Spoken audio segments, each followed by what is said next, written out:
오늘 주실 하나님의 은혜를 기대하십니까? 여러분, 우리가 기대하는 만큼 하나님이 채워주실 줄 믿습니다. 예, 오늘 강사 목사님 모실 때 제가 너무 많이 말씀을 드렸기 때문에 더 이상 소개가 필요 없는 분이긴 하지만 다시 한번 소개해 드리겠습니다. 우리 한성교회를 담임하고 계시고, 특별히 이제 저를 사랑으로 많이 사랑해 주셔서 제가 지금까지 있을 수 있도록 기도와 또 여러 가지 앞서가시는 본이 되는 그 모습으로서 저를 이제 지도해 주셨던 그런 목사님입니다. 우리 도원웅 목사님 나오실 때에 우리 뜨거운 박수로 환영해 주시기 바랍니다. 할렐루야. 좋으신 하나님께 영광 돌리겠습니다. 제가 오늘 헌금 드리신 분들 위해서 한번 기도하고 말씀을 전하겠습니다. 하나님 은혜와 사랑을 감사합니다. 이곳에 예수 그리스도의 피로 이렇게 멋진 교회를 세우시고 하나님을 사랑하는 성도들을 모아 놀라운 구원의 역사를 이루게 하심을 감사합니다. 이번에 온 교회를 새롭게 하시고 회복시켜 주시려고 이처럼 귀한 성회를 허락하셨습니다. 사모하는 마음, 기대하는 마음들마다 기적 같은 은혜가 임하게 해 주옵소서. 인간 전달자의 연약함 때문에 하나님의 말씀에 권능이 장애받지 않게 해 주옵소서. 첫 시간 묵은 내 심령의 밭을 말씀과 성령의 능력으로 갈아 기경하려는 간절함을 가지고 주님 앞에 나왔습니다. 귀한 마음, 소원, 간절한 간구, 믿음의 고백을 담아 드린 예물 받아 주옵소서. 예물의 많고 적음을 떠나 그 중심과 고백을 하나님 마음껏 흠양하시고 천배 만배 갚아 주셔서 믿음의 복과 물질의 복을 모자람 없이 받게 해 주옵소서. 감사합니다. 예수님 이름으로 축복하며 기도하옵나이다. 아멘. 어떤 목사님이 한 분 계셨는데 한 교회에서 25년을 목회했습니다. 25년이 길잖아요. 긴 시간 동안 목회를 정말 은혜롭게 감사함으로 잘 마쳤습니다. 이제 은퇴할 날짜를 얼마 남겨두지 않고 감사 예배를 드렸는데, 이제 낮에 예배를 드리고 저녁에 목사님이 주무시려고 하는데 사모님이 뭘 이렇게 바구니에 담아서 가지고 왔습니다. 목사님이 힐끔 봤더니만 달걀 5개와 돈 200만 원이 들어있었습니다. 그래서 그게 뭐냐고 물었습니다. 그랬더니만 사모님이 좀 미안하다는 듯이 여러 번 거절을 하다가, 사실은 목사님이 이 교회에 계시는 동안 수없이 많은 설교를 했는데 그때마다 나는 사모로서 또 성도로서 참 두려운 마음으로 말씀을 들었습니다. 목사님 설교가 너무너무 은혜되는 날은 나도 좋았지만 이른바 설교가 길을 찾지 못하고 헤매는 날은 너무너무 마음이 안타까웠다. 그때마다 내가 이 바구니에 달걀을 하나씩 담았습니다. 제가 몇 개 있었다고 했죠? 여러분, 25년 동안에 죽을 5번밖에 안 샀다면 굉장한 거예요. 목사님 기분이 좀 괜찮았습니다. 근데 그 옆에 돈 200만 원이 조금 신경이 쓰였습니다. 그 200만 원은 뭐냐고 물었더니만 그렇게 모인 달걀을 내다 판 돈이. 역시 좋아하시는군요, 여러분. 여러분, 이 얘기를 한 이유는 딱 하나입니다. 그냥 웃은 얘기를 듣고 얼마나 활짝 편안하게 웃을 수 있느냐 하는 것은 영적 건강과도 무관하지 않습니다. 여러분의 점수가 궁금하지 않으세요? 네, 좋습니다. 이스라엘은 바벨론의 70년 포로가 됩니다. 마음대로 신앙 생활을 하다가 하나님 말씀과는 상관없이, 근데 또 그 70년 포로 생활을 끝내고 기적 같은 은혜로 다시 돌아오잖아요. 근데 고토로 돌아온 이스라엘이 지난날의 영광을 회복하고 새로워지기 위해서 꼭 필요한 일이 있었습니다. 그건 바로 무너진 성벽을 재건하는 일이었습니다. 느헤미야가 그 과정을 담고 있는데, 이건 이스라엘의 수건 사업이었습니다. 지난날의 영광, 또 나라 꼴을 되찾기 위해서는 꼭 필요한 일이었습니다. 그래서 1차, 2차 귀환하는 지도자들과 온 백성들이 한 마음으로 이 일을 하려고 했습니다. 스룹바벨도 또 에스라도. 그렇지만 이 일은 쉽지 않았습니다. 우선 지도자와 성도들 간의 불신, 또 그들이 가진 게 너무 없었고요. 무엇보다도 이스라엘이 다시 고토로 돌아와서 예전의 모습을 회복하는 것을 싫어하는 사람들이 주변에 많았어요. 이해가 걸린 당사자들, 산발랏, 도비아, 게셈. 우리가 성경 공부할 때 산도깨비 이렇게 외웠던, 떠나간 그 땅에 이미 주인처럼 기득권을 잡고 있던 그들, 다시 돌아오는 것 싫어했습니다. 이들의 음모, 중상, 모략 매번 실패했습니다. 그런데 느헤미야가 총독으로 자청해서 온 후에 어떤 변화가 일어났습니까? 52일 만에. 여러분, 몇 년이 걸려도 할 수 없었던 일을 이 탁월한 지도자는 52일 만에 해결했어요. 100년 넘게 해결하지 못했던 그 수건 사업을, 이 일을 집요하게 방해하고 공격했던 원수들까지도 하나님이 하셨다. 인정하지 않을 수 없었습니다. 그의 탁월한 리더십 아래 상처받은 백성들이 한째 모여서 아무것도 없는, 매번 끼니 걱정을 해야 될 그들이 이룬 쾌거였습니다. 여러분, 느헤미야는 우리가 알듯이 기도의 사람입니다. 저는 늘 이렇게 표현했습니다. 느헤미야가 벽돌로 성을 쌓은 게 아니라 그는 기도로 성을 쌓았습니다. 9번의 결정적인 기도가 있습니다. 뿐만 아니라 흩어진 백성들의 마음을 하나로 모아서 역사를 이루어냅니다. 오늘 이 3장이 그 내용을 담고 있는데, 10개의 성문을 45개 섹터로 나누어서 다양한 사람들이 참여합니다. 75명의 아주 리더급 인물, 그리고 그들이 종사한 업종만 15개 업종이 넘습니다. 제사장, 레위인, 노동자, 전문 직업인, 세공업자, 상인, 심지어 여성들도 등장합니다.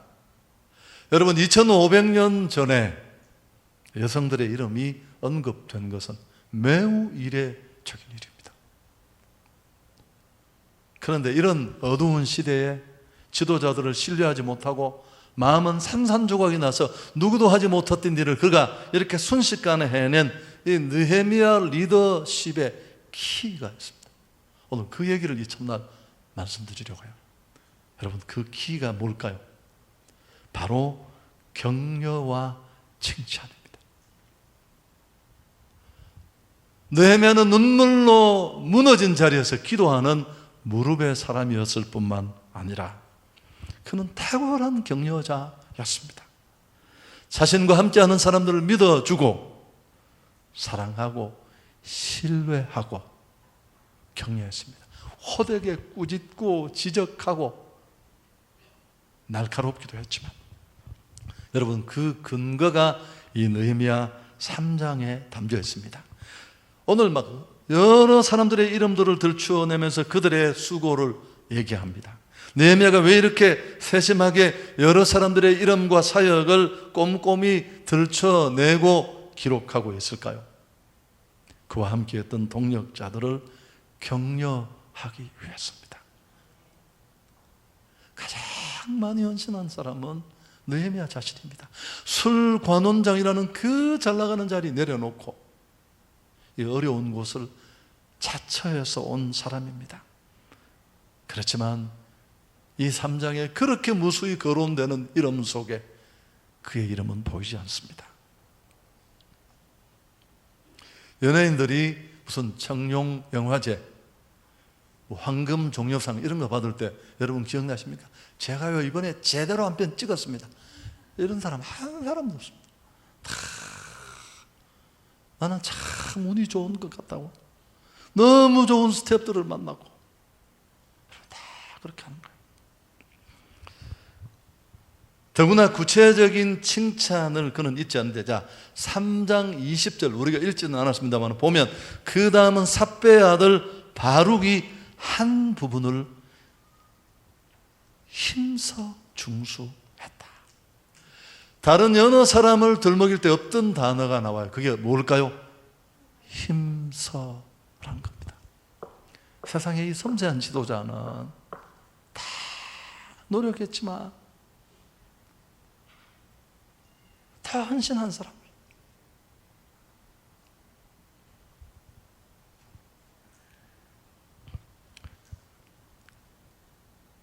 (4장 6절에) 보면 더 우리가 눈여겨볼 만한 대목이 나옵니다. 이에 우리가 성을 건축하여 전부가 연결되고 높이가 절반에 이르렀으니 이는 백성이 마음 들여 일을 하였다. 여러분, 아무것도 남지 않는 잿더미에 돌아와서 그들은 생계가 어려워서, 근데 물론 대의명분이 있는 수건 사업이지만 그 부역에 고역에 날마다 시달리고, 그렇지만 백성들이 함께 마음을 들여 일을 했다는 것을 그는 기억하고 있었습니다. 여러분, 칭찬과 격려의 사람이 될 수 있기를 축복합니다. 그곳의 공동체는 굳게 세워지고 상처는 치료되고 아름다운 동역이 비로소 시작됩니다. 우리에게 무슨 대단한 은혜, 신비한 영역이 필요할 것 같죠? 아니요. 하나님이 다 하시겠지만 서로가 서로를 격려하고 축복하고 세워주는 것. 이 회복이라는 주제의 성회에 제가 첫 번째로 이 주제를 뽑아둔 이유가 여기에 있습니다. 저는 무엇보다도 하나님의 교회 수원동부 교회가 이런 축복의 능력을 회복할 수 있기를 축원합니다. 과거에 어떤 아픔 없는 사람이 누가 있습니까? 손을 보십시오. 상처 한두 곳 없는 손이 그게 손입니까?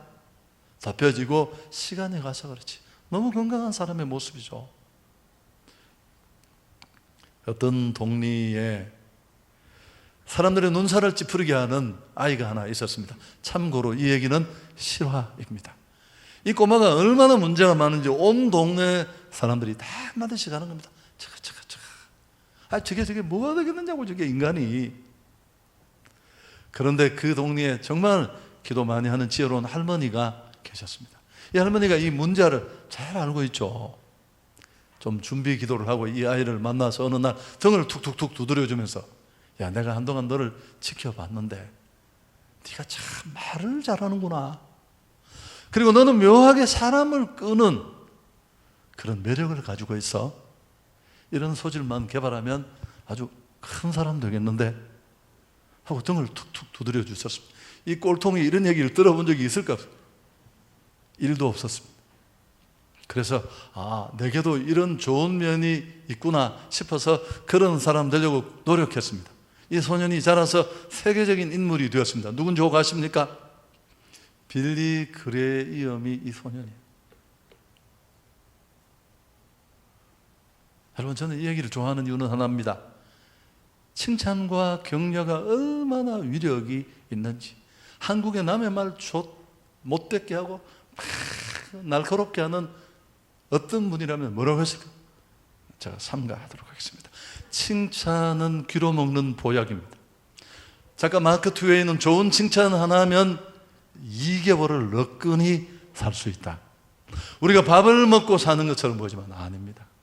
칭찬과 격려를 먹습니다. 살아야 될 이유, 내 존재의 가치를 거기서 발견할 수 있기 때문에 그렇습니다. 여러분, 어떤 경우에도 그 어떤 정당한 이유가 있어도 교회는 허물면 안 됩니다. 세우는 곳이 되어야 합니다. 축복하는 곳, 힘을 주는 곳이 되어야 할 줄 믿습니다. 경제가 어렵잖아요. 전혀 볼 수 없이 되는 일이 없다고 할 만큼 IMF 그건 위기도 아니었다. 부부간에도 어려울 수 있어요. 아이들도 키워보면 애먹이고 뜻대로 안 되고 남 앞에 시원하게 터놓지도 못하고 고민거리 많을 수 있습니다. 우리 삶이 다 그래요. 그렇지만 이 교회에 오면 행복해야 합니다. 화물이 덮여지고 그리스도의 사랑으로 안아주는 축복이 있고 용서가 있고 대가를 되돌려받을 기대하지 않는 섬김. 제가 어떤 이민교회 목사님의 설교를 읽었는데 책에서 뭐 이민교회가 다 그런 건 아니지만 우리 뭐 여러분 담임 목사님 잘 아실 텐데 이민교회를 이렇게 예배를 드려보면 성도들 눈빛이 별로 행복하지 않습니다. 그 이유는 행복한 분도 계시겠지만 키도 작은 사람들이 저는 미국 가보니까 자존심 상해서 못 살 너무 크고 잘생겼으니까 우리는 뭐 쪼맨한 것들이 우산 밭에 쓰고 얼굴 다 까봐 온몸을 잡는데 저는 정말 자존심이 상해서 못 살겠더라고요. 나는 소심해서 일본 비행기를 타고 돌아오는데 너무 기분이 좋더라고요. 비슷한 사람들을 만나니까 힘이 팍 생기는 게 내가 유학 갔다 온 사람들 다 물으니까 뭐 몇몇 분은 그런 분들이 계신데 뭐 또 별로 안 느끼는 분도 어쨌든 그건 제 개인적인데 여러분 더 문제는 그 이민교회들 대부분이 아니지만 상당수의 교회들이 거기 가서 또 외국인 교회 오후에 빌려서 예배드리는데 또 저끼리 찌지락 뽀그락 난리예요. 뭐 한국에서는 바가지가 무슨 태평양 건넌다고 안 새겠습니까? 그 바가지가. 또 제가 긍정적인 얘기를 끌어내기 위해서 좀 부정적인 얘기를 해보겠습니다. 그래서 20명도 안 되는 교인 중에 한 사람을 제명 출교하기로 결정을 했어요. 이제 외국인 예배가 끝나면 예배를 드리려고 목사님이 먼저 나오셔서 기다리다가 살짝 잠이 들었습니다. 너무 마음이 아팠어요. 광고 시간에 이제 그 사람을 우리 교인 아니라고 출교시키는 발표를 해야 되는데 하나님 앞에 참 부끄럽더래요. 이 먼 곳까지 와서 또 우리 지체 중에 한 사람을 이렇게 정리해야 된다는 아픔.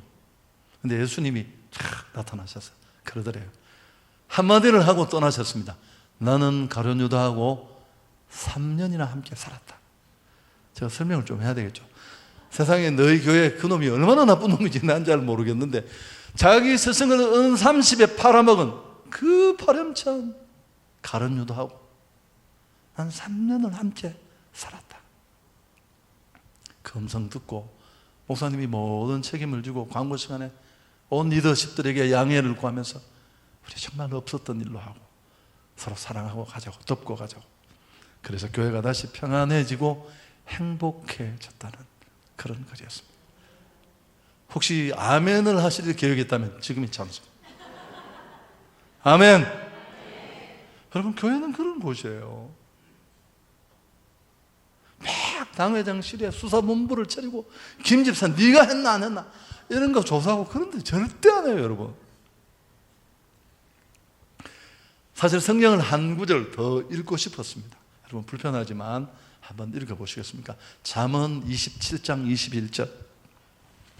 오늘 제가 정말 회복되기를 원하는 이 격려와 칭찬의 주제와 꼭 맞는 구절이어서 같이 한번 읽어보고 싶습니다. 구약성경 잠언 27장 21절. 와, 자막 거의 빛의 속도로 나왔습니다. 같이 한번 읽을까요? 도가니로 오늘 풀무로 금을 칭찬으로 사람을 단련한다. 제가 성경 읽다가 이 구절을 딱 봤는데 쉽잖아요. 설명을 하려고 하면 설교를 하려면 좀 설명을 해야 되니까 막상 설명을 하려고 하면 쉽지 않습니다. 그렇지만 제가 설명을 해보겠습니다. 듣고 나면 안 듣는 게 낫겠다 싶을 거예요. 여러분 금이나 은 같은 광석은 100% 금, 은으로 존재하는 건 대단히 적은 양입니다. 대부분 여러 가지 불순물과 섞여진 채로 캐내어집니다. 근데 그걸 도가니나 풀무에서 고온 고열로 처리하면 수증기나 연기로 날아가 버리고 총량은 훨씬 줄어듭니다. 그렇지만 순도 99.999 뭐 이런 퍼센트의 금은으로 가치는 훨씬 고양되는. 우리는 사람을 변화시킬 때, 개선시키고 싶을 때 언제나 일반적으로 어떤 방법을 씁니까? 못하는 얘기를 자꾸 하잖아요. 너 그거 고쳐라. 야, 일찍 들어와라. 야, 임마, 예배 빼먹지 마. 먹을 게 따로 있지. 그렇게 얘기를 하는데, 오늘 이 말씀을 제가 조금 풀어 설명하면 그건 그렇다 치고 잘하는 얘기를 해주자는 거죠. 어쩌면 그 사람도 자기 장점, 자기 연약함을 알고 있어요. 잘 못 고치고 지금까지 안 되었을 가능성이 높으니까 잘하는 얘기를 해주자는 겁니다. 그럼 그 사람이 그 얘기를 듣고 내게도 그런 좋은 면이 있어서 라고 생각을 하고 그런 사람 되려고 노력하고 애쓰고 고민하다가 보면 단위 면적당 좋은 점의 개수가 점점 더 많아져서 좋은 사람 될 것이다. 설명 듣고 나니까 별로 안 편안하시죠? 그냥 그대로 들으면 알 수 있는 얘기예요. 여러분, 이게 어떤 심리학자, 어떤 교육학자, 인생을 많이 경험한 사람의 얘기 같으면 무시하셔도 됩니다. 하나님의 말씀이에요. 우리를 만드시고 내가 나를 아는 것보다 더 잘 아시는 하나님의 그 어떤 동리에 비슷한 시기에 결혼을 한 총각이 두 사람이 있었습니다. 한 사람은 장가를 가보니까 와이프가 대체적으로 괜찮아요. 아내가 뭐 여러 가지 잘하고. 근데 이 여자하고 한 6개월을 살아보니까 몇 가지 문제가 있어요. 그래서 이걸 수첩에 딱 적어두었습니다. 내 아내가 이런 것만 고치면 우리 집 천국 되겠다 싶어서. 그래서 어느 날 아내를 불러놓고 얘기를 했더니만 아내가 아멘 하고 고쳤을까요? 열을 이만큼 내가 집구석이 난리가 났어요. 또 한 사람은 결혼을 해보니까 그 아내가 그냥 그래요. 뭐 대체적으로. 그런데도 이분이 또 뭐 잘하는 게 몇 가지 있더래요. 전반적으로 음식에 간이야만 돼. 참고로 우리 집 얘기입니다. 근데 고기 요리 이런 건 또 잘해요. 왜? 고기는 구워서 그냥 소금 찍으면 되니까. 당신 고기 요리는 잘한다. 그랬더니만 이분이 기분이 좋아서 김치도 잘 담고 찌개도 잘 끓이고 천국 같은 가정을 이루었다. 여러분, 이건 누가 만든 얘기예요. 그렇지만 이 얘기가 시사하는 점은 굉장히 많습니다. 사람을 변화시키기를 원할 때 어떻게 할 것인가? 물론 격려와 칭찬도 주의할 점이 있습니다. 고민도 없이 진정성도 없이 함부로 아부하는 것 비슷하게 분위기 맞추려고. 뒤에 말씀드리겠습니다마는 성경이 말하는 원리와는 전혀 다른 것이고 훨씬 결과를 나쁘게 할 수 있습니다. 아나무인 되기 십상이고 어려워질 수 있습니다. 근데 문제는 우리 한국 사람들의 문제예요. 이런 칭찬의 부정적인 효과에 너무 우리는 오랫동안 훈련받아서 너무 칭찬하지 마라. 버릇 나빠진다. 9번 잘할 동안 한마디도 안 해요. 그러다가 한 번 잘못하면 바로 뒤통수 날아와요. 다리 떨지 마. 여러분, 다리를 그렇게 박자를 맞춰서 떠는 게 메트로놈도 아닌데 쉽다고 생각해요. 당신이 한번 떨어보시겠습니까? 저는 굉장히 내성적인 사람입니다. 지금도 그렇지만. 그래서 이제 소심하고 내성적이고 감성적이고. 근데 제가 3대 독자 우리 아들인데 누굴 닮았을까요? 똑같습니다. 그래서 아들을 볼 때마다 제가 참 동병상련을 느껴요. 저는 자라면서 뭐 여자 같다, 내성적이다, 소심하다 너무 저는 우리 아들을 보고 한 번도 그렇게 말한 적 없어요. 나 참 섬세하구나. 아빠가 살아보니까 참 살기 힘든다. 왜? 남이 못 느끼는 5만 가지를 다 느끼니까. 그래도 그런 사람이 리더하는 거예요. 다 손만 잡아도 그 마음을 이해하고 아픔이 있겠다.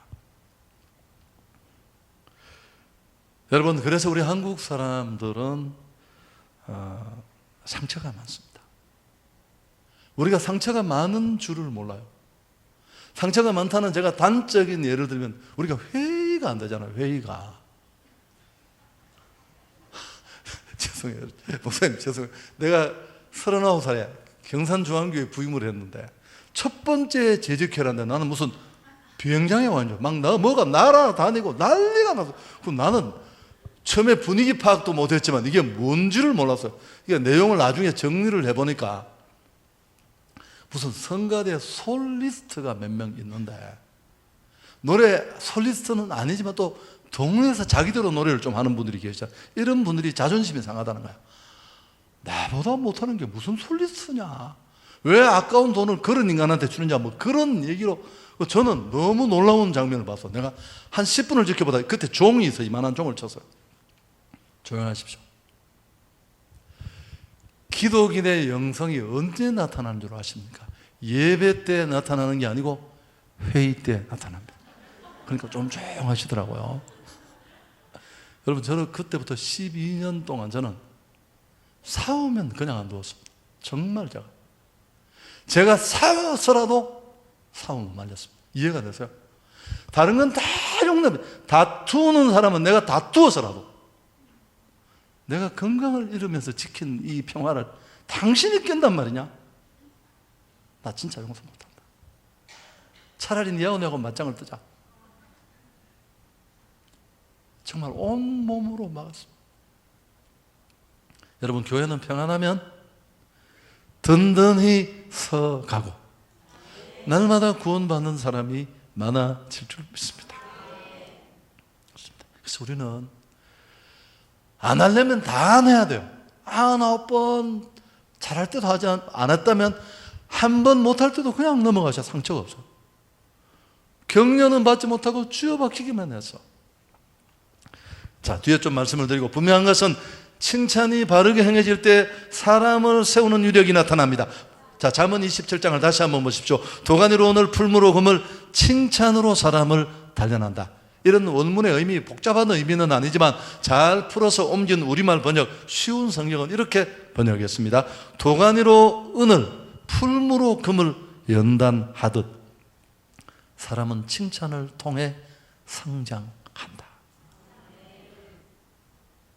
사실 오늘 이 설교는 제 목회 한 획을 긋는 사건으로부터 시작되는 설교예요.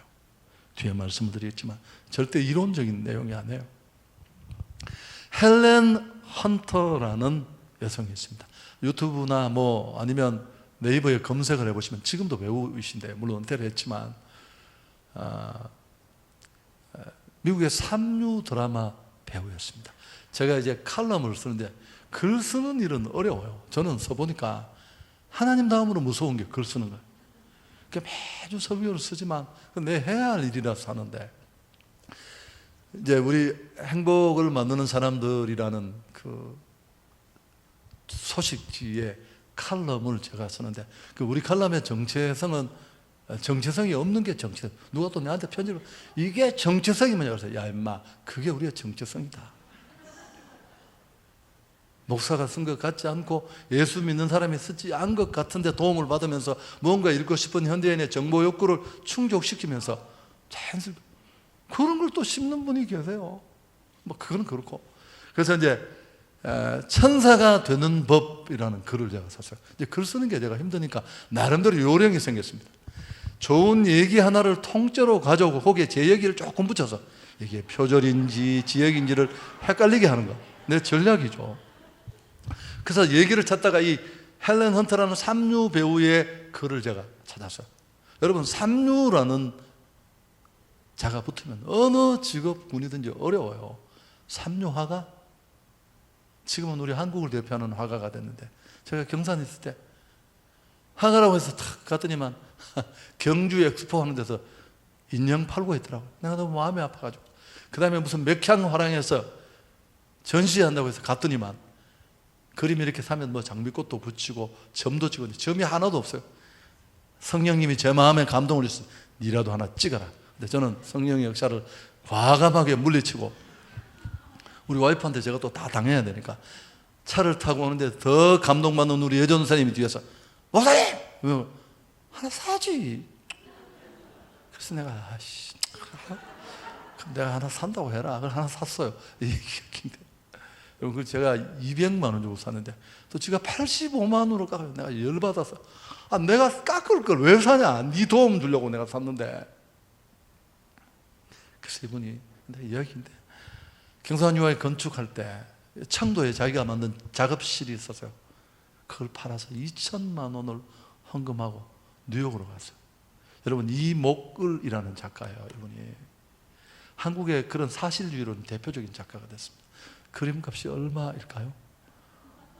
지금도 2천만 원. 지나가는 얘기인데 제가 무슨 얘기를 하다가 이렇게 왔습니다. 그러니까 삼류가 되면 이렇게 삼류 배우니까 뭐 지나가는 행인 이런 것만 하니까 자괴감이 생기잖아요. 내가 이게 뭐냐?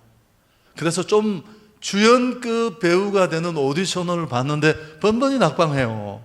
그때마다 상처는 더 커지고 열등감은 다 자기를 지배하고.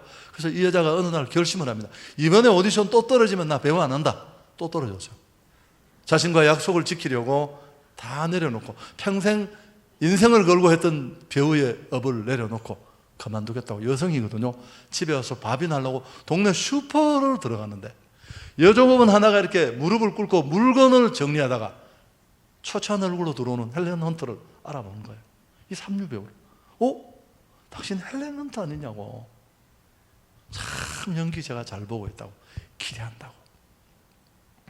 이 격려 하나에 이 여자가 생각을 바꿉니다. 나를 기억하고 인정해 주는 사람이 있는데 이렇게 포기하는 건 옳지 않다. 한 번만 더. 그래서 여자가 다시 도전을 했고 그 다음에 Mad About You라는 작품의 주연이 되고 구미권에 큰 성공을 거두었어요. 그 자기 자서전에 이 얘기를 썼어요.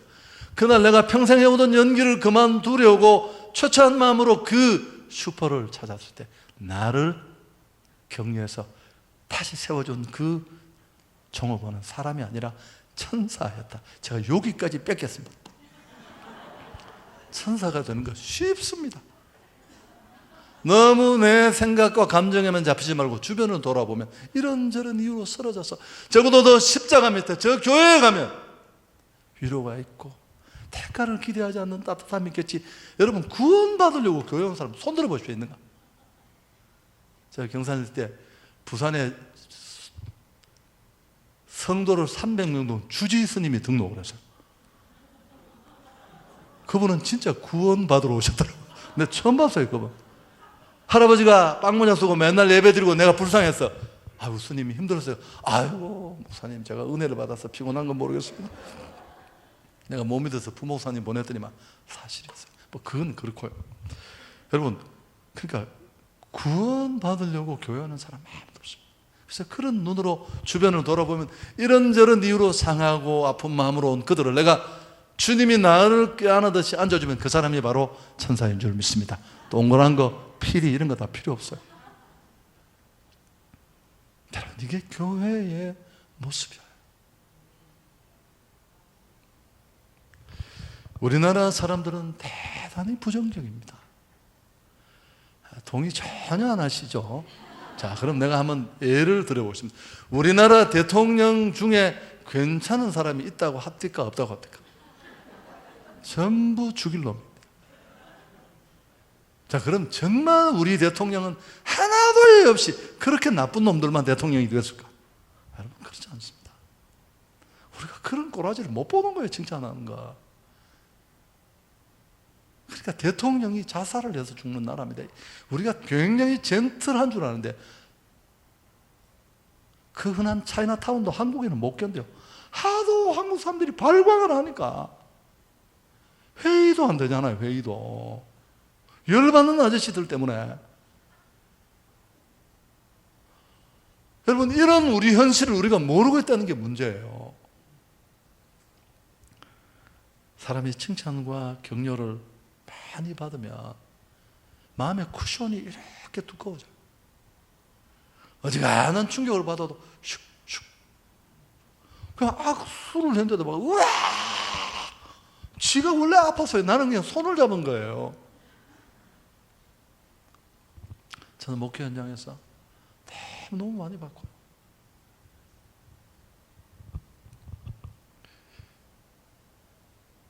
지적하는 사람도 너무너무 많습니다. 여러분 한번 생각해 보십시오. 내 니 사랑한다. 정말 내가 니 기도하고 있다. 그래서 내가 하는 말인데 너 고쳐라. 이런 이야기를 누구로부터 들으면 그거 듣고 아멘 하고 고친 사람 있나요? 기분 더럽습니다. 여러분, 그거 듣고 고치는 사람, 물론 사람은 책망과 격려가 함께 있어야 돼요. 느헤미야가 아주 신랄하게 책망하잖아요. 그러나 느헤미야의 분노는 계획적인 분노예요. 감정의 추진. 민장이나 정말 헌신해야 될 그룹들이 헌신하지 않는 걸 보고 저는 회의할 때도 그랬습니다. 내가 목사님한테 정말 우리 직원들이 교회로부터 녹을 받는 자로서의 정도를 볼 때 제가 주보 딱 들고 와서 주보 날리려고 들고 들어간 거야. 아예. 이건 아니다. 사명자의 모습이 이건 아니야.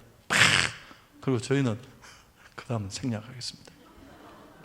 저는 그 경산중공의 그 큰 교회를 비 오는 날 선착순 3바퀴씩 합니다. 온 교회자 수십 명이 재미있죠. 7층까지 올라가 막 줄 서가 1, 2, 3, 4 그 끊기면 그때부터 3일 철야해야 되고 다 그렇게 됐는데 어쨌든 누군가의 지적을 받았을 때 어땠습니까?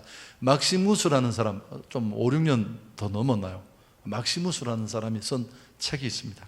지구에서 유쾌하게 사는 법. 이건 필명인데 이 사람 책에 아주 짧은 글이지만 굉장히 감동이 있어요. 그래서 이제 충고라는 글인데 제가 한번 대충 옮겨보겠습니다. 전달될지 모르겠는데 충고. 다른 사람한테 절대 충고하지 마라. 당신이 하는 그 충고를 듣고 고칠 사람 같으면 충고가 필요 없는 사람이라.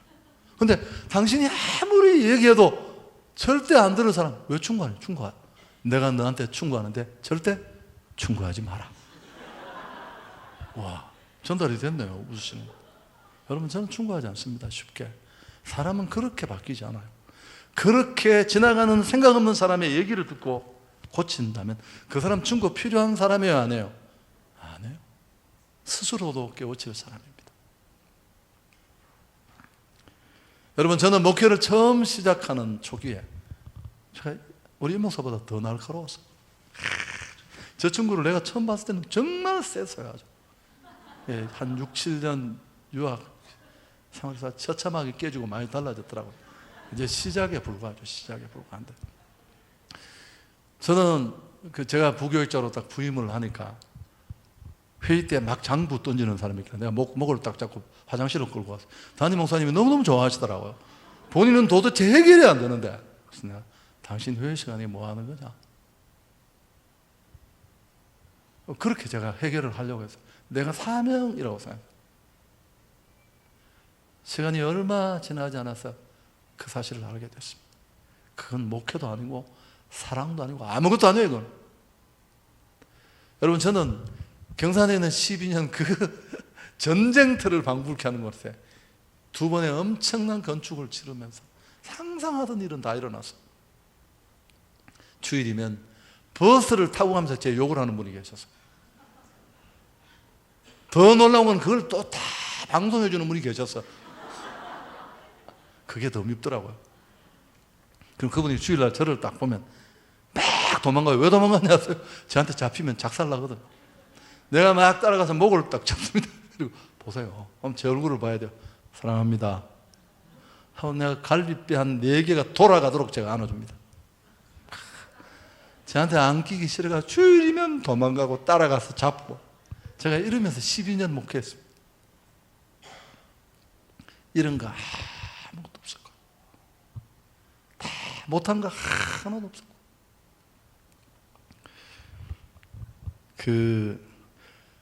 여러분 부목사님 계실 텐데 부목사님의 소원이 뭘까요? 절대 남북 통일 이런 거 아닙니다.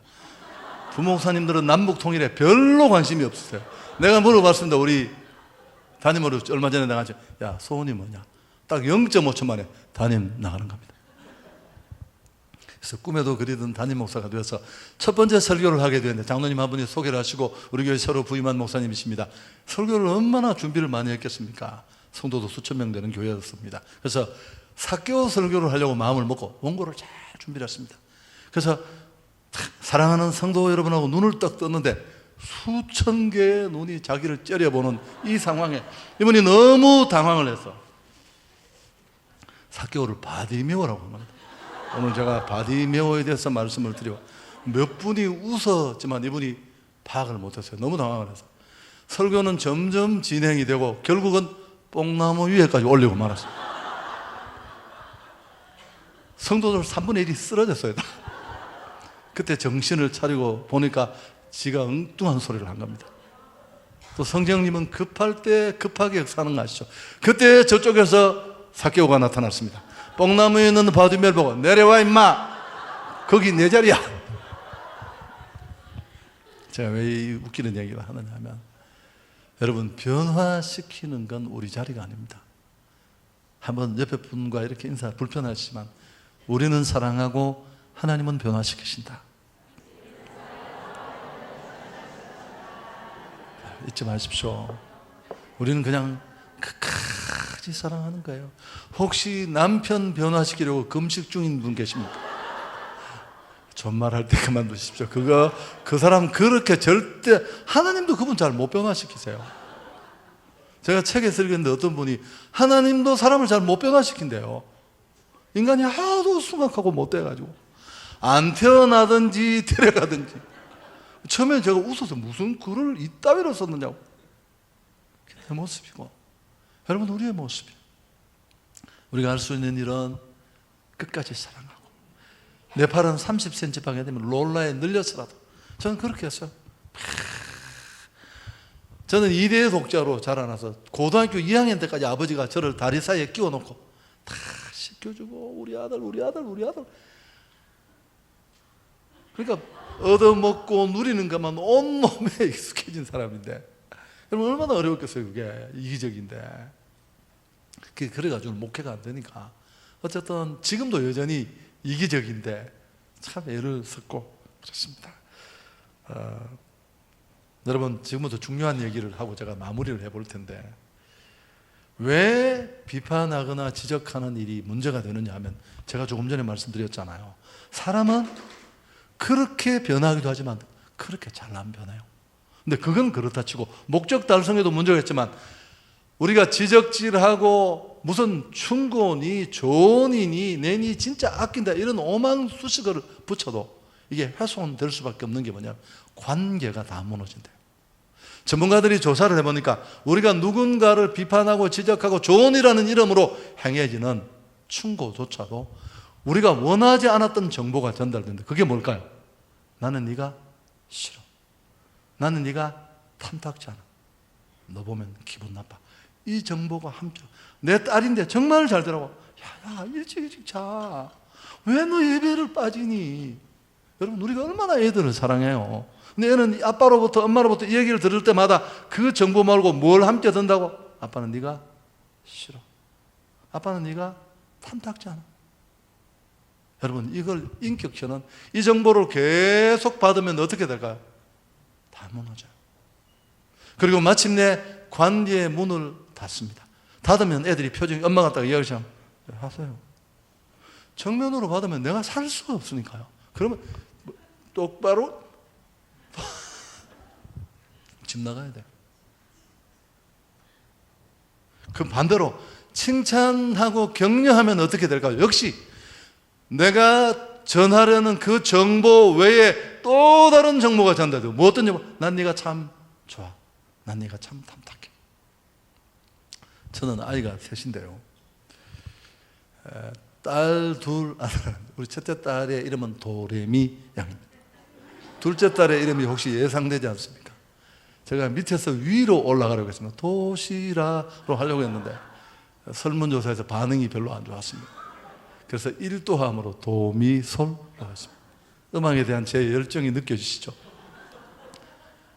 저는 무조건 아들을 낳아야 했습니다. 우리 어머니가 제가 결혼해서 딸 둘을 낳고 나니까 명절에 세배를 드리면 눈물을 완전 닭똥처럼 쏟으시면서 펑펑 우세요. 자식이 있어야 되는데. 그럼 제가 기가 막혀서, 어머니 무슨 말씀? 아니, 애들이 둘이에요. 우리 어머님은 독자인 집안에 와서 아들을 못 낳아서 쫓겨나기 직전에 36세 저를 낳아서 구사 일생 구조되신 분입니다. 이 상처가 고스란히 남아있는 분이어서 뭐 어쨌든 그렇게 해서 했는데, 우리 큰딸 도레미 양은 자기 엄마를 완전히 닮았습니다. 똑같습니다. 우리 집 사람은 도레미를 보면 미칩니다. 예상외로 우리는 자기를 안 좋아한다는 거 아시죠? 안으면 자기 전봇대를 하는 것 같습니다. 그래서 딸을 굉장히 얼마나 신랄하게 공경한지 몰라요. 그래서 내가 그때마다 자기 학대를 멈추라고. 왜 그러느냐고. 또 우리 둘째 딸 도미술 양은 완전히 접니다. 지나가다 봐도 우리 딸이라는 거 온 동네가 다 알 수 있어요. 까칠하고 뭐 여러 가지 뭐 그런 게 많은데 저는 다 예뻐요. 그래서 제가 이런 부분에 고민을 해서 그렇죠. 늘 그 아이들의 팬이었어요. 야 멋있다. 갔다 오면 하이파이브. 그럼 제가 집에 가면 두 딸이 기둥에 서서 어릴 때 그랬습니다. 아빠 빨리 돌아오세요. 그래서 우리를 저 마귀 할멈에게서 구해주세요. 자기 엄마가 막 발로 차고 꼬집고. 여러분 부모가 자식을 계속 축복하고, 그러니까 우리 큰딸은 집중력이, 저는 산만합니다. 그래서 집중력 있는 사람은 너무너무 좋아요. 얘는 텔레비를 보면 정신을 잃어버린다. 뭘 해도 그래. 뭐 소지품 놓고 이런 게 여사고 집에 와서도 정신을 못 차리고. 근데 저는 좋아요. 왜 좋으냐 하면 무엇인가 그렇게 몰두하는 사람이, 제 아내가 그림을 그리는데 10년째 계속 그 물감으로 꽃만 그린다. 난 미치고 하네. 그래서 내가 아니 그림이 그 많은 그림이 있는데 왜 꽃 나보고 시비 걸려. 남이야 꽃을 그리든 진전도 없는 꽃을 10년째 계속 온 방이 전부 다 그림이에요. 멈추지 않습니다. 멈추지. 그래서 저는 화를 내지만 사실은 좋아요. 그런 상품을. 그래서 우리 또 둘째 딸은 예쁘거든요. 배장하게 생겼고, 야씨, 내가 야 아빠가 남자로서 봐도 너는 참 멋있다. 그러니까 애들이 아빠를 그러니까 부모를 신뢰하게 되면 칭찬을 받고, 마음을 이 얘기를 빨리 진행을 하려면, 여러분 설득의 심리학이라는 책이 있습니다. 이 책은 실용편까지 나오고 또 2편도 나오고, 제 생각에는 꼭 읽어야 될 책이고, 제가 이 책을 읽고 나서 어떤 생각을 했느냐면 서점에 있는 나머지를 확 불을 태워버려야 되겠다. 다른 사람은 알면 안 되니까.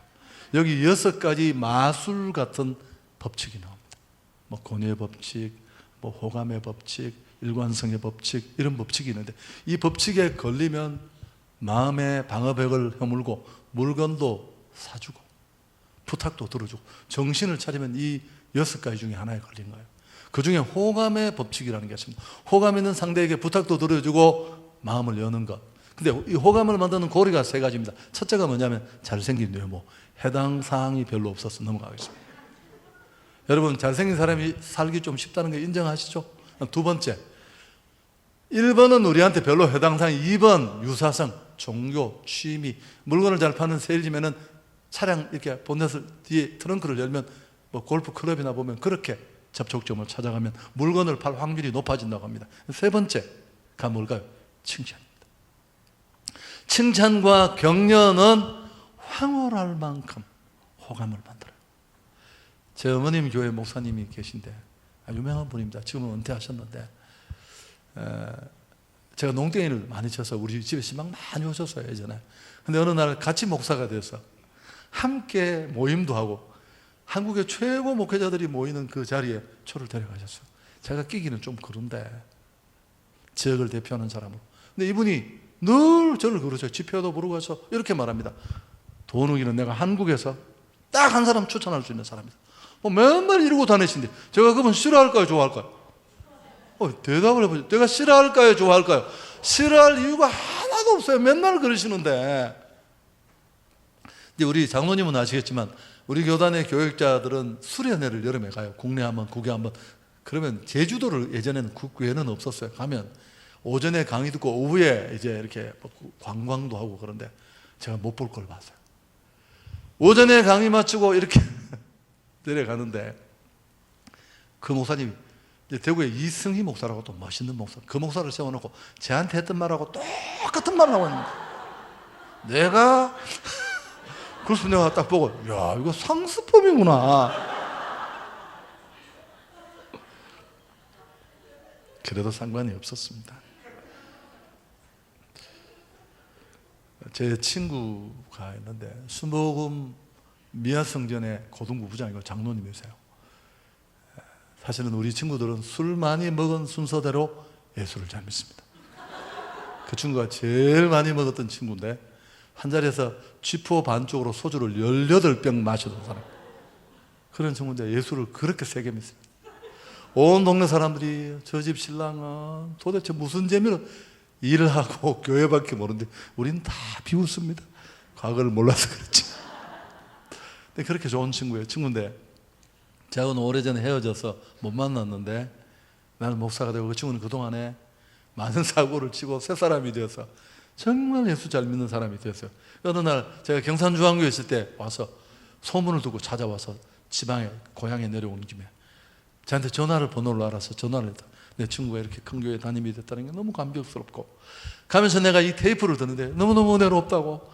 우리가 21일 날 또 만나는데 이 친구가 이제 제가 서울에 금식을 갔는데 자기가 캬 찾아오겠다는 거야. 중간 오살리에 있었는데 오더니만 아니 금식했는 사람을 들고 지가 집에서 보식을 해주겠다는 거야. 그거 불편하거든요. 그래서 내가 나 배고파 미치겠는데 뭔 보식이냐. 물러날 태세가 아니라서 내가 갔더니만 자기 집에 갔어요. 순복음 교인들이 여러분 아시죠? 목회자에 대해서 대단하거든요. 그때만 해도 더였어요. 10년도 더 되는 이야기인데 갔더니만 이제 딸 둘, 딸 하나, 아들 하나, 네 식구가 더 가관인 건 거실에 딱 꿇어앉아. 주의 종님 오셨다고 축복기도. 그래서 내 친구 보고 야야야 임마 뭐냐 이게, 빨리 하라는 거야. 그래서 이것도 제가 눈치를 보면 물러날 태세가 아니라는 걸 제가 아니까 그래서 하자 하고 내가 축복 기도를 했어요. 하고 배고파 죽겠는데 밥 먹고 이제 그러면 통상 얘기를 해요. 뭐 그동안 1, 2년 모였던 뭐 이간증 저간증 하는데 제 친구는 키가 82인데 아들은 85쯤 되죠. 그때 무슨 고등학교 3학년인데 키는 덩치는 이런 게 이제 뭐 아빠하고 잠깐 얼굴을 보고 들어가는데 제가 못 볼 거예요. 아버지와 아들 얼굴에 있는 그 살기, 이 쨍 하는 거. 제가 또 눈칫밥을 오래 먹었잖아요. 그래서 내가 아이들은 자라다가 나서 물었습니다. 친구 부인이 친해요. 연애할 때부터 아던 사이에서. 무슨 일이냐고 물으니까 부인이 올카니 목사님 원수도 그런 원수가 없다는 거예요. 제 친구가 또 잡기에 원래 능했습니다. 근데 이 아들이 한국 스타 그래프트 6위를 하네. 아버지가 딱 보면 자기 옛날 꼬라지 보는 것 같아요. 피가 거꾸로 솟는 거죠. 그래서 야구 방망이로 막 두들겨 팼어요.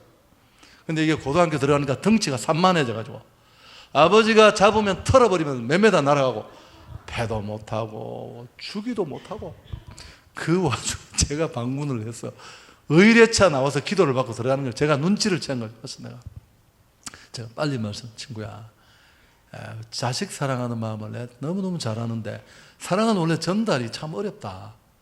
그래서 네가 사랑하지만 그 사랑을 표현하는 방법이 서툴렀던 것 같은데 친구가 저를 좋아해요. 그래서 제가 이런 부분에 고민을 많이 하고 교육학도 하고 했어요. 3가지. 첫째, 네가 준비기도 좀 많이 해서 어느 날 아이 앞에 딱 꿇어앉았어. 아빠는 정말 네가 잘 되기를 바라고 사랑해서 이렇게 한다고 했는데 아빠의 생각 없는 행동이 너를 너무너무 힘들고 아프게 했는 것 같다. 아버지를 용서해달라.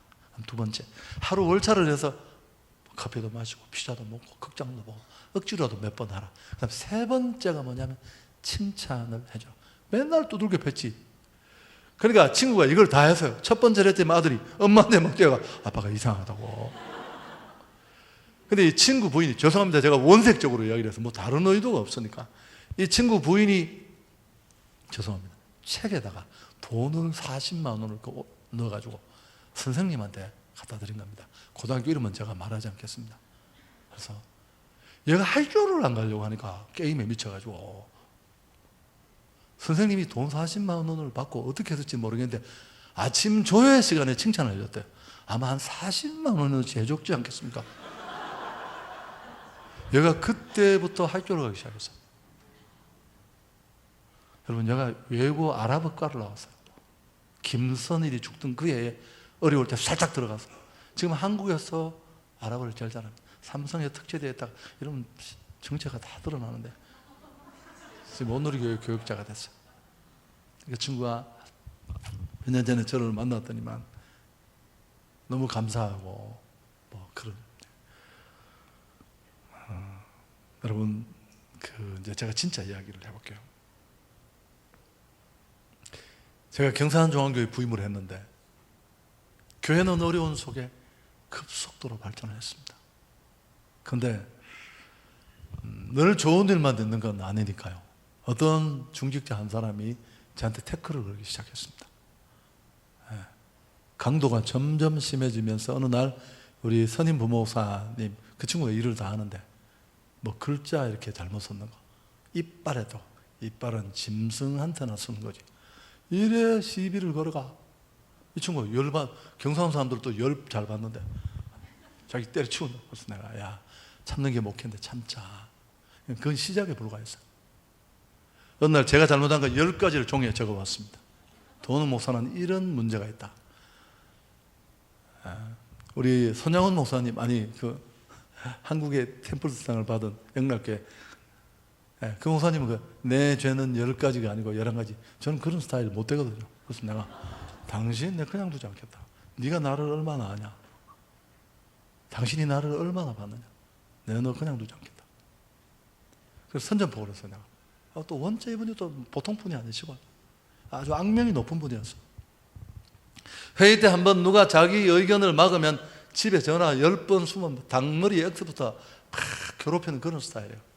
그래서 내가 잘 몰라서 그런 일이 벌어졌는데 대책이 없어요. 어떤 이 비상한 분이어서 막을 수도 없고, 정필도 목사님이 저희 교회 부흥회로 오셨어요. 내가 너무 좋아하는 분이라서 호텔까지 내가 따라갔습니다. 목사님 후배 상담 좀 해주십시오. 근데 그분은 간단하더라고요. 문제 일으키면 기도하는데 하나님 택한 사람입니까 아닙니까? 택했다 그러면 두 번째 데려가시든지 변화시켰어요. 상황이 끝날 때까지 기도하십니다. 야, 공부 잘하는 사람들은 무섭더라고요. 역시 제 근심이 점점 깊어가던 어느 날이었습니다.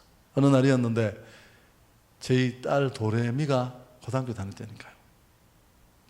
도레미가 돌아와서 아빠, 우리 선생님 여선생님인데 여선생님의 스승이 우리 교회 중직자 중에 있는데 그분이 자기 등록금을 2번을 대납해줘서 자기가 학교를 마치고 선생님이 되었다는 거예요.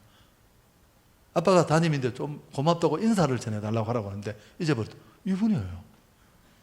그래서 내가 속으로 딸한테 얘기를 하면 뻥일 것 같은 생각이 들어서 내가 아는 이분은 돈을 뺏어갈 사람이 줄 뿐이 아니에요. 죄송합니다. 제가 알아보니까 사실이었습니다.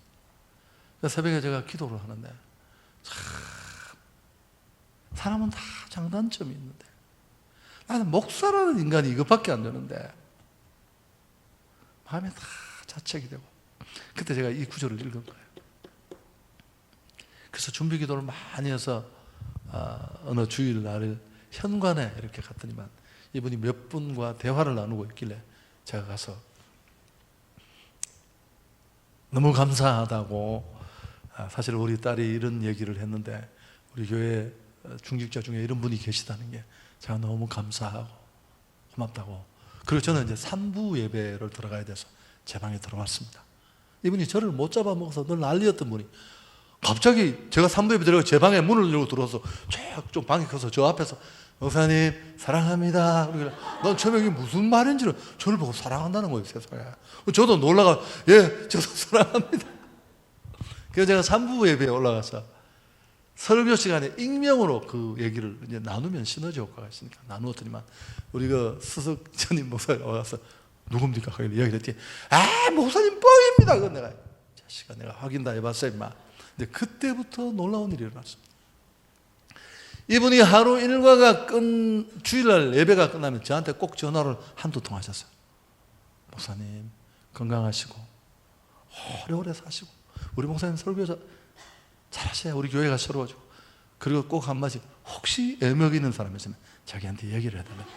자기가 정리를 해주기 때문에 정리 저는 정말 필요 없고요. 그래서 이제 우리 부목사님들은 다 대구는 좀 저희 교회 또 대표하는 교회여서 사택도 다 30평 넘는 걸 다 드려요. 대구는 집이 비싸지 않기 때문에 다 드렸는데 부목사님 중에 식구가 7명인 분이 계세요. 아버지 어머니 모시고 사는데, 그래서 우리 장로님 한 분이 목사님 아니 이렇게 부목사님이 자녀가 많은데 목사님 사시는 그 40평 몇 평 아파트 부목사님 주시고 옆에 50평 넘는 아파트 새로 지었는데 가시죠. 제가 반대할 이유가 뭐가 있습니까? 장로님 너무 좋고 그렇게 갔는데 이분이 갑자기 딱 봐라. 담임 목사가 이사를 간다는 이건 보통 일이 아니야. 그냥 할 일이 아니다고 하면서 물품을 다 바꿔야 된다. 다 뭐 텔레비도 바꾸고. 그래서 내가 왜 이러십니까 도대체? 나한테 왜 자기가 나를 도와주려고 한다. 그래서 나 그런 놈 정말 바라지 않고요, 겨우 내가 사정을 해서 4가지를 바꾸기로 딜을 했어요. 얼마나 놀라운 일이냐. 이분이 제가 교회를 건축하다가 어려움에 말려서 예수 믿는 사람들 못됐거든요. 조폭보다 더 무서운 사람들이에요. 제가 정말 죽을 만큼 어려울 상황일 때 이분이 딱 나서서 저를 보고 막 펑펑 울면서, 목사님 저를 참고 축복해 줬어. 내가 이렇게 변했는데 제 새끼들 몰라서 그렇습니다. 죄송합니다. 몰라서. 목사님 조금만 참으시면 깨달을 겁니다. 그리고 자기가 모든 옷을 다 벗었어. 우리 목사님 손대지 마라.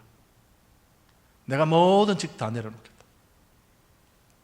그리고 제가 갑자기 서울로 왔잖아요. 공사 다 마쳐서 입당하고. 이분이 3주를 KTX 타고 예배를 드렸어요. 우리 한성교회에 와서. 여러분 기적 아닙니까? 기적. 제 제자들 중에 이 친구 잘 알아요. 다 정말 사람같이 살지 못하던 애들 만났는데 자기 동기를 두들겨 패서 가슴이 다 뒤집어지도록 때리고 경찰서 안에까지 때리는 애인데, 그러니까 저를 좋아했어. 내가 한 건 너무 멋있다. 너 너무 멋있다 임마. 제가 정말 제일 사랑하는 제자와 강제 결혼을 시켰어요. 저는 중미에서 결혼하는 사람 하면 강제 결혼만 두 건이죠. 둘이 결혼하고 이 친구 다 알아. 그래서 지금은 거목이 됐죠. 거목이 다 한마디는 그냥 축복하고 격려. 제가 이야기를 했더니만 수원 베들레헴 교회 지금 담임이 된 최강영 목사님이 저희 부목사님이셨어요. 그분이 목사님 칭찬은 귀신도 감동을 시키대요. 근데 뭐 재밌겠는데, 옛날에는 초등학교 아이들이 저녁 예배 드린 거 아시죠? 그래서 저녁 예배 숫자가 수요일 날 자꾸 주니까 담임 목사님한테 전도사님이 불려가서 아주 혼이 나서 왜 아이들이 주느냐고. 전도사님은 자기 인생이 걸린 문제니까 어쩔 수 없이 물어보니까 아이들이 저녁 예배 끝나고 돌아가는 컴컴한 날 밤에 가끔씩 골목에서 귀신이 나타난다는 소문이 납니다. 그래서 아이들이 교회를 밤에 안 온다는 거예요. 그래서 전도사님은 어쩔 수 없어서 귀신 쫓아내는 특강을 했어요. 뭐 내용이 뻔하지 않겠습니까? 귀신 그거 별것 아니고 찬송 부르면 귀신은 떠나간다. 수요 저녁 예배 비가 부슬부슬 날 예배를 마치고 꼬마 하나가 집에 가다가 그 골목을 혼자 지나가게 됐는데 밤 예배 귀신이 나타났습니다. 너무 놀라서 기절할 뻔했는데 역시 교육의 힘은 대단했습니다. 전도사님 강의가 생각났습니다. 찬송하면 물러간다. 그때 응급결에 뛰어나온 찬송이 뭘까요? 축복송이었습니다. 당신은 사랑받기 위해 태어난다. 귀신이 감동을 받아서 바로 답사를 하더래. 감사해요. 깨닫지 못했으니. 저는 정말 기적을 봤습니다. 자, 성경 한 번 찾고 정리하겠습니다. 히브리서 10장 24절 25절. 서로 돌아보아 사랑과 선행을 격려하며 모이기를 패하는 어떤 사람들의 습관과 같이 하지 말고 오직 권하여 그날이 가까움을 볼수록 더욱 그리하자. 여러분 교회 공동체가 정말 기억해야 돼요. 서로 돌아보는데 왜 돌아봅니까? 뭐 흠찾고 오류 찾아서 지적질하려고 아니요. 그건 여러분이 안 하셔도 기도해 주십시오. 정말 그러면 우리는 그저 사랑하고 축복하고 격려하고 그래야 할 줄 믿습니다. 자, 시간이 갔지만 설교가 시작되기가 좀 늦게 시작했으니까요. 5분 정도만 더 할게요. 괜찮겠습니까? 여러분 2분씩 짝을 지어서 이거 설교보다 이게 중요해요. 제가 30초 시간을 드릴 테니까 잘 아시지 않습니까? 한 2개월 밥을 안 먹어도 마크 트웨인 말처럼 삶의 의미를 줄 수 있는 칭찬 한 방을 날려주십시오. 안 하시는 분은 제가 무대 체질로 이해를 하고 앞으로 모시도록 하겠습니다. 자, 실시.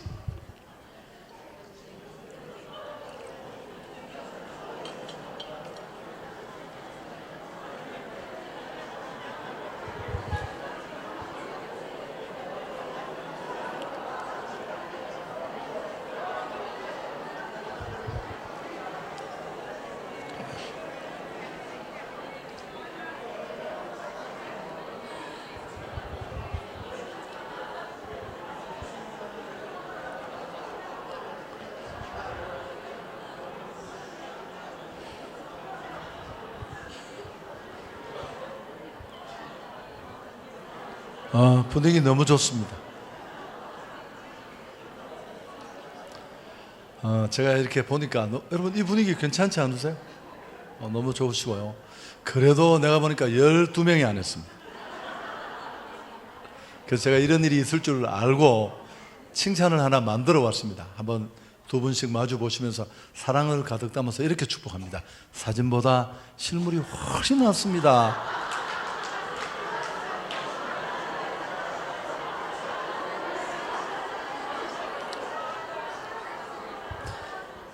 우리 원로 목사님은요 정말 미남이시고요, 영화 배우 같으십니다.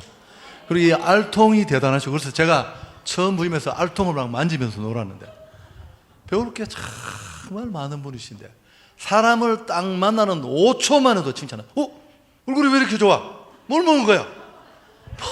상상을 초월합니다. 이것부터 시작해서 하나 저를 볼 때마다 늘 제 인생에 최고 잘한 일은 도 목사님을 모셔온 일입니다. 내 인생 내 목회가 다 말았는데 내가 마지막 반전이 목사님 전혀 사실이 아니거든요.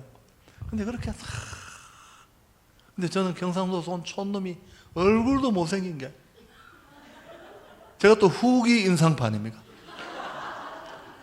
그러니까 사람들이 얼마나 불편했겠어요. 그래서 제가 그분을 닮으려고 늘 노력한 데 없습니다. 설교 정리하겠습니다.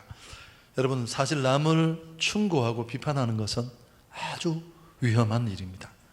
진정한 염려나 사랑이기보다는 이기심이나 우월감에서 비롯되는 경우가 많습니다.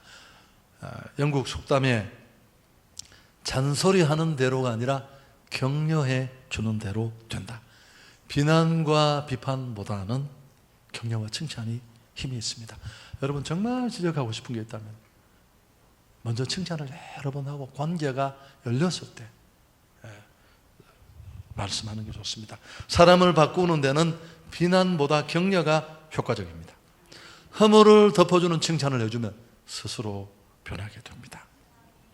오늘 이 설교 들었다고 절대 이렇게 바뀌지 않습니다. 부정적인 사람은 항상 부정적으로 봐요. 외국 사람은 내가 이 컵을 만들었다 그러면 어떻게 막 만지면서 이거 진짜 네가 만들냐? 우와. 한국 사람은 이걸 뒤집어서 똥자바리를 찾아서 요 밑에 왜 흠이 있느냐? 이거는 컵으로 머리를 때려야 돼요. 여러분, 항상 이런 분이 계신다니까요. 성공하는 사람들을 만나보십시오. 정말 한국 최고의 정상급 리더들을 만나보면 하루 종일 있어도 남 얘기 안 해요. 제가 화나더라고요. 짜증나서. 그래서 내가 형님하고 막 자기 욕했던 얘기를 해줬더니만 진짜 샥 가버려요. 끝까지 욕을 안 하시는 거죠. 여러분, 그래서 그분이 그 자리에 있는 거예요. 하나님, 내 입술에 파수꾼을 세우시고 길지 않은 인생, 축복하는 인생으로 주님이 무너지고 죄로 망한 우리를 세우려고 만든 이 행복한 자리에서 어떤 정당한 이유로도 죽이거나 파괴하거나 허물지 않고 축복할 수 있기를 바랍니다. 링컨이 죽었을 때 암살됐잖아요. 소지품 5가지가 미 국회 도서관에 보관되어 있대요. 저는 책에서 읽었습니다. 가보지도 못했지만 오브리든 지갑, 찌그러진 안경테, 뭐 또 손수건, 펜나이프 다 2가지 해석을 하죠. 미 합중국 대통령으로서는 너무 초라하다. 돈도 그렇고. 근데 또 한 가지는 신문을 이렇게 스크랩해서요. 여러 번을 접었다 펴서 가장자리가 다 헤어졌는데 그 내용이 뭘까요? 존 브라운이라는 사람이 신문에 기고한 연설문이었습니다. 내용은 뭘까요? 링컨은 당대 최고의 지도자라는 찬사로 일관된 글이에요. 충분히 우리는 유추해 볼 수 있습니다. 그 세계적인 지도자도 칭찬하고 격려가 필요했던 거죠. 비판하고 비난하는 뭐 정적, 매스컴은 있는데 늘 어려웠는데 그때마다 힘들 때마다 이 존 브라운의 원고를 내서 읽으면서 그래, 난 필요한 사람이야. 나는 있어야 될 사람이야. 그리고 자신을 지켰다는 거다. 마지막 얘기입니다. 95세 넘는 사람들에게 물었습니다. 다시 인생을 산다면 후회되는 게 뭐냐? 꼭 하고 싶은 거. 제가 이야기만 해드리고 마지막. 첫째, 내가 죽더라도 끝나지 않는 일을 하고 싶다. 또 더 많이 용서하고 싶고, 또 뭐 네 번째가 뭐였을까요? 더 많이 축복하고 격려하고 싶다. 저는 정말 비판적인 사람이었습니다. 청년 시절부터 굉장히 안티 기질이 있고, 제 아들이 꼭 같더라고. 내가 보니까 패고 싶더라고. 얼마 전에 여행을 같이 하는 동안 이 자식이 왜 이렇게 삐딱한지. 그래서 내가 제 아내 보고 정말 저거는 왜 저렇게 부정경에 몰리니까 당신이 옛날에 그랬거든요. 무슨 내가 너무 놀라. 아니 진짜입니까?